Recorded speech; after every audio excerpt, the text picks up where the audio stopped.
proposition 7 est étroitement liée à la proposition 18 qui plaide en faveur d'un protectionnisme européen. Alors, c'est une question qui est extrêmement débattue au niveau politique aujourd'hui en France. Disons qu'on a d'un côté ceux qui sont favorables à la mondialisation telle que nous la connaissons depuis 20 ans, donc une mondialisation libre-échangiste, telle qu'elle est par exemple promue par l'OMC et la Commission européenne, et puis de l'autre côté ceux qui seraient favorables à la démondialisation. Alors je crois qu'il faut sortir, disons, du caractère strictement politicien de ce débat, prendre un petit peu de recul et comprendre les points suivants. Le premier, c'est que l'argument essentiel en faveur du libre-échange, qui a été théorisé par un grand économiste britannique au début du XIXe siècle, qui s'appelle David Ricardo, cet argument essentiel qui dit qu'en gros, le libre-échange est favorable et mutuellement favorable à tout le monde, suppose la non-mobilité des capitaux. Et Ricardo lui-même, dans son traité, le dit, si les capitaux sont mobiles, parfaitement mobiles, alors ils iront immédiatement s'investir dans les pays qui ont un avantage sur leurs concurrents, et ils ne permettront pas à ceux qui sont moins performants de pouvoir développer leur industrie.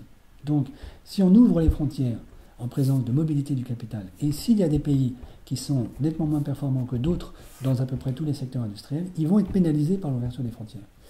Ils ne le seront pas s'il n'y a pas de mobilité du capital, et si du coup il y a une incitation au capital de ce pays à s'investir dans l'industrie où ce pays est le moins mauvais, si c'est un pays qui est peu performant du point de vue industriel.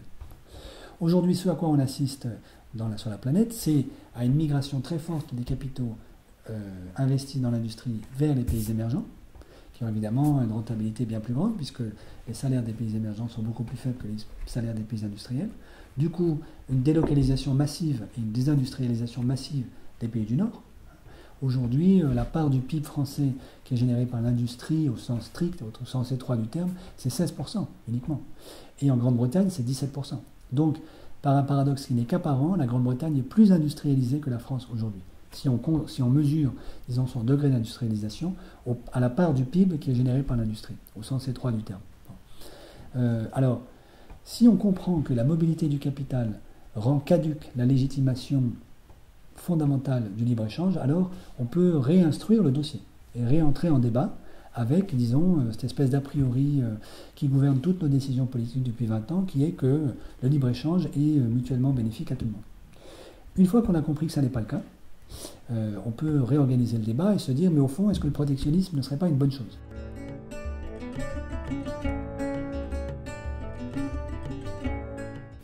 Alors là, il y a plusieurs préjugés qu'il faut désamorcer. Le premier, c'est que beaucoup de gens croient que le protectionnisme, c'est la guerre. C'est complètement faux. Historiquement, ça ne tient pas la route une seconde. Par exemple, les 30 Glorieuses étaient très protectionnistes. En Europe, nous avons été protectionnistes pendant les 3 décennies qui ont suivi la Seconde Guerre mondiale, et nous ne nous sommes pas fait la guerre pour autant. Inversement, la France et la Prusse, à la fin des années 1860, ont signé un traité de libre-échange, et ça ne les a pas empêchés de se faire la guerre en 1870.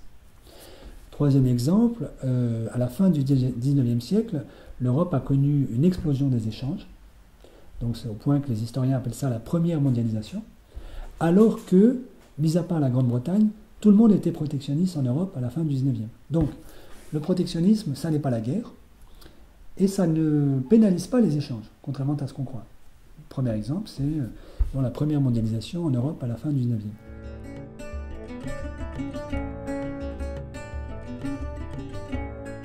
Alors la réponse que fournit la proposition 18 dans l'ouvrage, c'est de dire qu'il y a au moins 3 types de taxes qui seraient intéressants. Le premier, c'est la taxe carbone, dont nous avons déjà parlé dans la proposition 7, qui était sur l'agenda politique français il y a encore pas si longtemps et qui a été abandonnée pour des mauvaises raisons.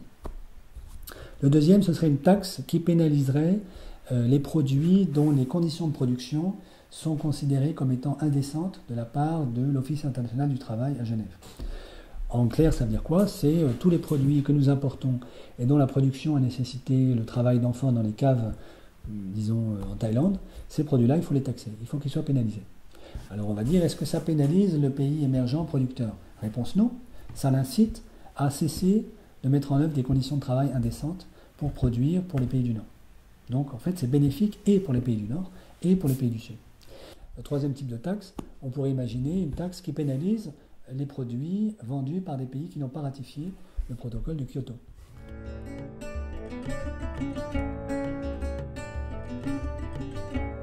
Alors, le protectionnisme va-t-il mener à la dictature? Disons que pendant les 30 Glorieuses, on a vécu 30 ans parfaitement protectionnistes et il n'y a pas eu de dictature en Europe occidentale, au moins que je le sache. Enfin, il y en avait, disons le franquisme n'était pas une démocratie exempte de tout reproche, mais ce n'est pas à cause du protectionnisme que, disons, Franco était au pouvoir. Pour l'exemple des années 30 auquel tout le monde pense quand on associe protectionnisme et dictature, il s'agit de comprendre que ça n'est pas le protectionnisme qui a provoqué la chute des échanges commerciaux internationaux autour du bassin atlantique au début des années 30, puisque les mesures protectionnistes ont été adoptées après la dégringolade du volume des échanges commerciaux internationaux. C'est parce que les pays avaient cessé d'échanger entre eux au tout début des années 30 à la suite de la déflagration induite par le krach de 1929 que les pays, pour se protéger, ont commencé à prendre des mesures protectionnistes. Donc c'est très important de comprendre que dans les années 30, ce n'est pas le protectionnisme qui induit la réduction des échanges, c'est la réduction des échanges qui induit le protectionnisme. Et un autre exemple, c'est l'année 2008-2009. Il y a eu une réduction massive des échanges internationaux autour du bassin atlantique en 2008-2009, qui n'était pas due du tout à des mesures protectionnistes, mais qui était due simplement à la crise financière de 2008. Voilà.